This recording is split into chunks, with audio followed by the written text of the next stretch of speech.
Hello, everyone, and welcome to Developing Palates. I am Aaron Loomis, and with me, as always, is Jiunn Liu. How you doing, Jiunn? Doing well.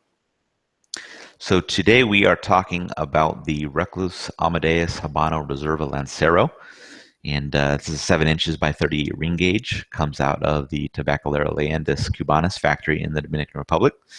Wrapper is Ecuadorian Habano. Binder is Mexican San Andres, and the filler is Dominican Lajero, Dominican Seco, and Pennsylvania Broadleaf. Blended by J.R. Dominguez, and the price point is $8.95.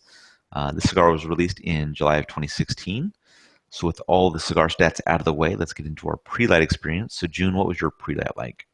Um, First, I the wrapper really was really pretty, in a sense that it was just absolutely velvety tan brown wrapper shade.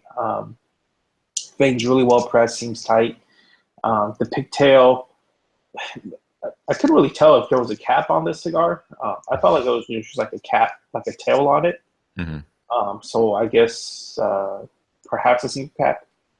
Bunch of roll felt well done. I had a nice uniform gift to the entire cigar, so which made me think no draw issues on this thin ring gauge. Wrap aromas, I got some dry black pepper, pungent barnyard.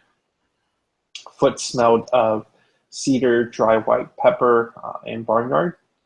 And the cold draw, I got mainly black pepper lingering on the tongue and some dry cardboard. So all in all, very good pre-light experience. Yeah, wrapper light brown, a little bit of darker marbling that I only saw that was present, and that was below the two bands at the top of the cigar. Um, there were some visible veins. The seams were mildly visible, just kind of due to the color variations, but they were very smooth. Um, and just like you, it was kind of hard for me to tell what the cap looked like. So it was just I just put that it was a single cap. Had that pigtail wrapped up in the bun there. Three bands on the cigar. The primary has the company name on it and logo. Secondary has the name Amadeus on it.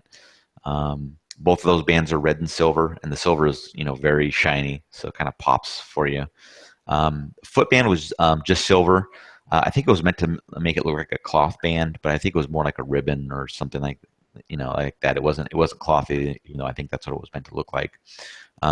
Wrapper was a light manure and leather note. The foot gave like a light tobacco sweetness. Pre-light draw was like a nice plum sweetness to it. So it was pretty nice there. So getting into flavor, first third to final third, what was your experience like? Um, I thought from first draw, the notes were very concentrated, and I got a lot of leather, oak, a very like creamy bread, some medium body sweet cream, and an oily cinnamon zing to it. So about an inch in, I started getting a really delicious dark roasted coffee entering into the mix. I don't taste coffee a ton in Mhm. cigars, but when I do, I absolutely love it. So thankfully, this cigar I got that. Through the nose, dried black pepper, baking spice, cedar, and medium body sweet cream. Finish lingers with tamed black pepper, baking spices, and some slight charred oak. Body and strength within the entire first third at a medium. Moving to the second third, I feel like the second third became more of a spice dominant profile, especially specifically in black pepper and baking spices. These notes followed by leather, oak, medium body sweet cream, and the oily cinnamon zing. To the retro, unchanged still black pepper, baking spices, cedar, and medium body sweet cream. Finish lingering with tang black peppers, baking spice, and dry oak. Body and strength still medium. Moving into the last third, I felt like the complexities kind of started dying. Kind of also felt like um, just the intensity of flavors was not as strong and concentrated as the first and second third. So on the last third, medium body sweet cream, tang black pepper, dry oak, and baking spices. Uh, I got more of a generic oily zing in the last third as compared to that very distinctive cinnamon oiliness that I got within the first two thirds. Halfway through the last third, the black pepper really kicks up in addition to the dry oak. And that kind of killed the, sweet cream and moved that to the background, which I didn't prefer. I liked it better in the first two thirds when it was working in unison and more of a focused flavor. Through the nose, dry pepper, black pepper, baking spices, cedar, and bread. Finish lingering with tang black pepper, baking spice, and dry oak. And body stream still medium. So overall, really enjoyed the second two thirds. Last third kind of became a little bit too spice dominant, as well as kind of killing the other nuances because of that for me. Mm. Yeah, initial draws brought a good dose of creamy cedar. The cigar was burning really fast because before I knew it, I was already a half inch in. Still had that creamy cedar profile. Retrohale was just a general woodiness at that point. At an inch in, the cream is up front. Cedar was in the background. There was a little bit of sweetness that joined in as well. At an inch and a half, the profile was like a nice mix of slightly sweet cream and cedar. The retrohale was more defined as cedar at that point. And then at 2 inches in, that sweetness went away and the cedar moved slightly ahead of the cream in terms of the primary flavor. Retrohale was much fuller with cedar and cream, and the strength in that first third was just like at a mild medium level. Getting into the second third, cedar was the primary flavor, cream was in the background. There was also like a slight hint of like a green mintiness. 3/4 of an inch in, the cream increased to match that level of the cedar, and that mintiness was still in the background. The retrohale was creamy cedar, but a bit of that mintiness kind of joined in there as well. At an inch in, that mintiness leaves both the mouth and the retrohale. It was replaced by like a mild spice, which was a nice addition to that creamy cedar. And then at an inch and a quarter, the flavors were becoming really full and pronounced. 2 inches in, some mustiness joined in with that creamy cedar and mild spice, and that retrohale was then a creamy mustiness, and the strength had moved up to right at medium.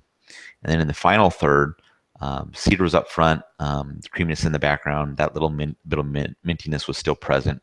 At a half inch in, the cream really increased and came to the forefront, and the cedar moved to the background. That mintiness had a really long finish to it, and then an inch in, the cream and the cedar evened up again, and that minty finish remained. At an inch and a half in, the cedar took over, and the cream kind of moved back to the background. That mintiness also faded back a little bit, and that's pretty much how the cigar finished out. And the strength stayed at medium there in that final third. So getting into performance, burn and draw, what was your experience like? Uh, it was surprisingly great for Lancero. Um, so first with the burn, superb burn. It's for Lancero to burn amazing is really tough in my opinion. But this was everything that you would hope to be. So first of all, I smoked a cigar in about 2 hours, which is really long. Burn line absolutely razor sharp the entire way through. Ashes held on very tight, averaging 1 inch increments. And onto the draw. The draw was really great. It was fantastic. Um, Very good as the put rating that I put. It was a little bit snug for my taste, but for Lancero, I'd rather have a little bit of snugness as compared to being it too loose and burning it up too quickly and too fast. So overall, very good construction. Yeah, the burn for me was fantastic, and just like you said, for the Lancero, that's definitely a compliment. Um, Burn line stayed even the whole time. Ash held on in 2 inch segments for me, so that was pretty nice. Um, the draw started out very tight, and that worried me because in a Lancero, your options for trying to correct that tight draw is very limited. I mean, you can't really take a draw tool to it just for the fear of punching through the side of the wrapper, and then at that point you've ruined the entire cigar. So, luckily, like an inch and 3/4 in, that draw loosened up significantly. It was still a little tighter than I prefer, but it was definitely a much better experience as that went along. And I think that actually parlayed into that flavor experience that I had. So, um, you know, I wish I had a little bit better, but it wasn't bad at, once it kind of burned past that point of where things were too tight. So overall, what were your thoughts on the cigar? I feel like this is kind of the recluse that I know, given the fact that I probably sampled, I don't know, not that many, but like 3 lines or so of of Scott's stuff. Hmm. I think this is solely Scott and with an Yeah. iconic leaf, right? So, and what do I mean by that? Within what I've recognized is, it's cigars focused on balance, a lot of flavor, great construction. Um, I will say within the other recluse that I've had, what I really appreciate is he hones in on distinctiveness of flavors really well in his cigars. I think this Lancero one um, doesn't do that quite as well, not consistently, perhaps. Uh, I felt like the first 2/3 was very concentrated in flavors. It gave a lot of good depth in the flavors, but the last third kind of fell off in that sense. But it was still good. So, and also apparently, I've heard Scott talk about this intubado style of bunching a lot.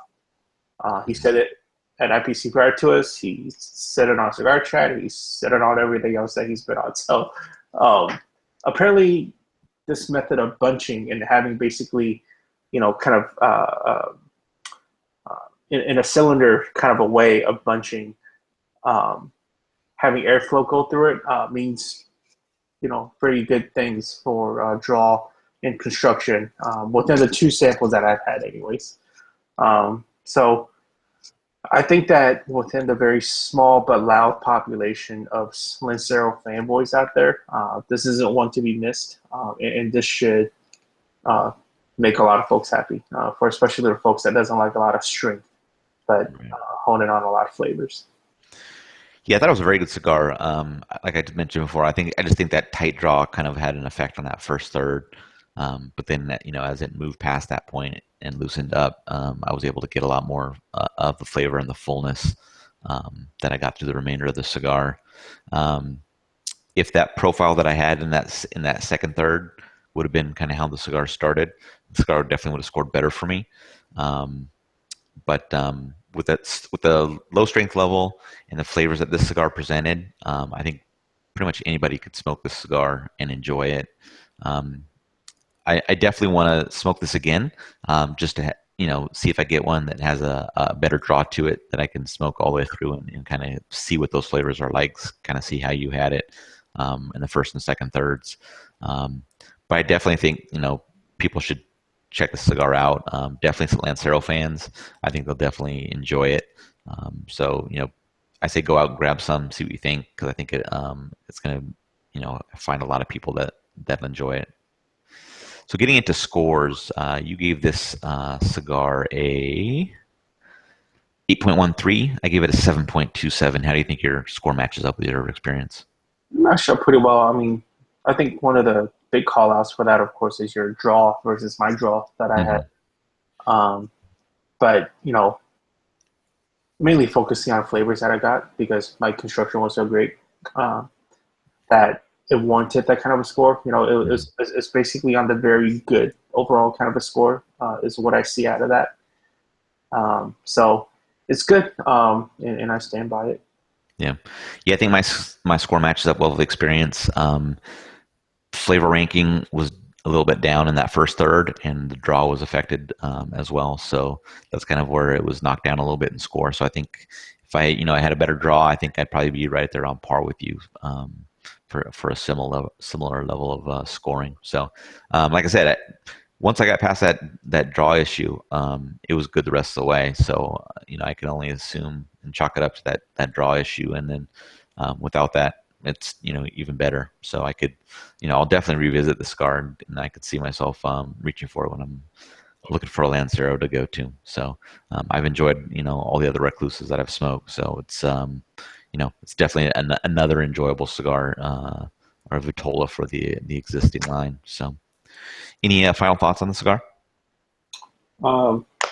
All right. Well, if you're just catching this video on YouTube, be sure to subscribe to us. You'll get notified every time we post a new review recap. But be sure to check out the full written review on the website, developingpalates.com. And follow us on all the social media channels, Facebook, Instagram, Twitter, Google+. Thank you for joining us, and we will catch you on the next video.